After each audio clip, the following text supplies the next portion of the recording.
ഒരു സിവിലിയനാണ്, എനിക്ക് ഓർഡർ പറയാ ഇതില്ല. ഞാൻ NDRF കമാൻഡർ അല്ല, ആർമി കമാൻഡർ അല്ല. മണ്ണിൽ തന്നെ ഉണ്ടാകാൻ ചാൻസ് ഒരു 90% എബോ കൂടുതലാണ്.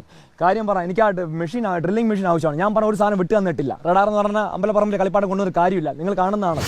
വലിയ ബക്കറ്റ് വേണം, കോരി മാറ്റാൻ വേണം. അത് ഒരു ദിവസം കൊണ്ട് തീർക്കേണ്ട പണി 2 ദിവസം. ഞാൻ 5-ാം ദിവസം 3 മണിക്കാണ് അവിടെ എത്തുന്നത്. അറിയാം, വന്നപ്പോൾ തടഞ്ഞ് കളക്ടർ സ്പെഷ്യൽ വീണ്ടും ഓർഡർ എടുത്ത് SPയെ കണ്ട് ഒരുപാട് സമയം നഷ്ടപ്പെടുകയാണ്. 5-ാം ദിവസമാണ് എത്തുന്നത്. ഈ ഞാൻ പറഞ്ഞ ലാൻഡ് ഭാഗം കരഭാഗത്ത് കാണാൻ വളരെ ചാൻസ് കൂടുതലാണ്. കാരണം എന്തുകൊണ്ട് പോയി ഇത് മാറിയില്ലെന്ന് പറഞ്ഞു കഴിഞ്ഞാൽ മൊബൈൽ റിംഗ് ചെയ്ത് സയന്റിഫിക് ആയിട്ട് കിട്ടിയിട്ടില്ല. വേറെ ബന്ധുക്കളുടെ അടിസ്ഥാനത്തിൽ പറയുന്നത് 2 പ്രാവശ്യം മൊബൈൽ റിംഗ് ചെയ്തിട്ടുണ്ട്. ഈ മണ്ണിൽ തന്നെ ഉണ്ടാകാൻ ചാൻസ് ഒരു 90% എബോ കൂടുതലാണ്. കാര്യം പറ, എനിക്ക് ആ ഡ്രില്ലിംഗ് മെഷീൻ ആവശ്യമാണ്. ഞാൻ പറഞ്ഞ ഒരു സാധനം വിട്ടു തന്നിട്ടില്ല. റഡാർ എന്ന് പറഞ്ഞാൽ അമ്പലപ്പറമ്പിൽ കളിപ്പാട്ടം കൊണ്ടൊരു കാര്യമില്ല. നിങ്ങൾ കാണുന്നതാണത്. ഇന്നലെ സാധനം ഈ റോക്ക് അവിടെ ഡ്രില്ല് ചെയ്ത് എല്ലാം അടി വരെ മാന്തിയിട്ടുണ്ട്. ഈ മാർക്ക് ചെയ്ത സാധനം നമ്മളെല്ലാം മാർക്ക് ചെയ്ത് അവർ മാർക്ക് ചെയ്താണ്. ആ വീഡിയോ കയ്യിലുണ്ട്, മാർക്ക് ചെയ്ത് ആരൊക്കെയാന്ന് വീഡിയോ കയ്യിലുണ്ട്. എനിക്ക് അതിൻ്റെ ഇറങ്ങി മൊത്തം പരിശോധിക്കാനേ പറ്റത്തുള്ളൂ. ഞാൻ ഒരു മാനുവൽ ചെയ്യുന്ന ആളാണ്.